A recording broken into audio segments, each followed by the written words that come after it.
उम्मीद है आप सब खैरियत से होंगे। ये जो न्यू सीरीज़ मैंने स्टार्ट की है, ये जो है रिलेटेड टू सर्विस लॉ है। इसमें हम सर्विस लॉ के मोस्ट इम्पोर्टेंट क्वेश्चंस को कवर करेंगे।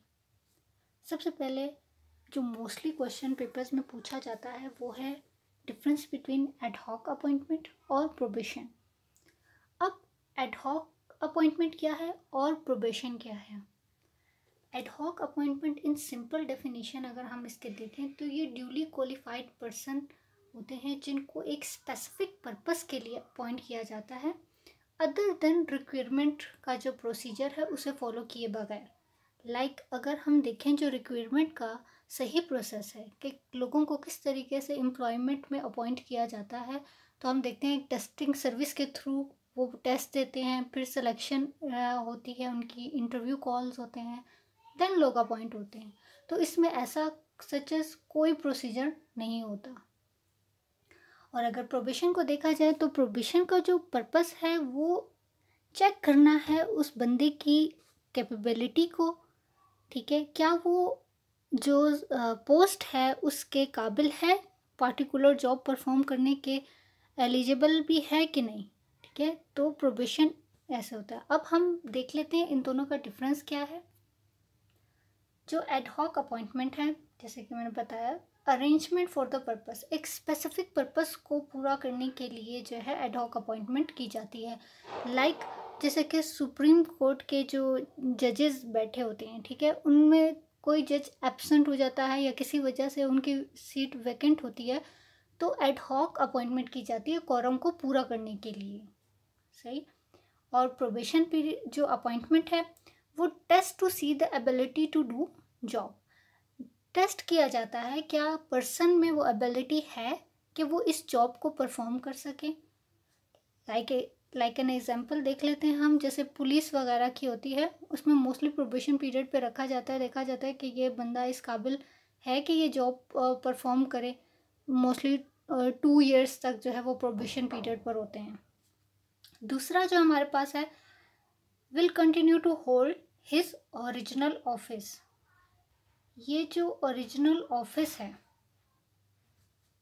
इसमें यह है कि वो अपनी जो एड हॉक अपॉइंटमेंट से पहले की जो पोस्ट थी उसको भी लुक आफ्टर कर सकते हैं, और जो उनकी अभी की जो पोस्ट है जो एड हॉक बेसिस पे उनको अपॉइंट किया गया है उसको भी जो है वो देख सकते हैं, ठीक है। लाजमी नहीं है कि वो अगर एड हॉक अपॉइंटमेंट पे अपॉइंट किए गए हैं तो वो जो उनकी पहली जो पोस्ट है उससे जो है वो वैकेंट हो जाएगी या वो खाली हो जाएगी, ठीक है, वो दोनों को कंटिन्यू कर सकते हैं।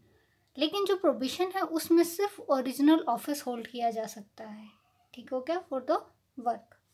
थर्ड देखते हैं अपॉइंटमेंट अदरवाइज प्रिस्क्राइब मेथड। जैसे कि मैंने पहले बयान किया कि जो प्रिस्क्राइब मेथड है सिलेक्शन का, रिक्रूटमेंट का, वो अदर देन जो है एड हॉक अदर देन जो है प्रिस्क्राइब मेथड है, ठीक है। इसमें एक प्रॉपर प्रोसीजर फॉलो नहीं किया जाता मोस्टली, ठीक हो गया। जबकि प्रोबेशन में जो प्रिस्क्राइब मेथड है, only prescribe method can be use for appointment. Fourth है after completion reverted to his post, means जब पर्पस अकम्प्लिश हो गया, ठीक है, जैसे कि कोरम पूरा करना था या वीसी साहब की चेयर खाली थी, दूसरे जो सीनियर लेक्चरार थे उनको अपॉइंट कर दिया था या एडमिनिस्ट्रेशन में से किसी को अपॉइंट कर दिया था एड हॉक, जैसे ही अपॉइंटमेंट होगी तो वो एड हॉक अपॉइंटमेंट वाला जो शख्स है वो वापस अपनी ओरिजिनल पोस्ट के ऊपर चला जाएगा, ठीक हो गया। और जो प्रोबेशन अपॉइंटमेंट है उसमें आफ्टर द प्रोबेशन पीरियड, जैसे ही उसका प्रोबेशन पीरियड कंप्लीट होता है तो उसे कंफर्मेशन दी जाती है कि हाँ भाई आप अब परमानेंट हो गए हैं। और ये कंफर्मेशन कौन देता है? ऑथराइज अथॉरिटी देती है, ठीक हो गया।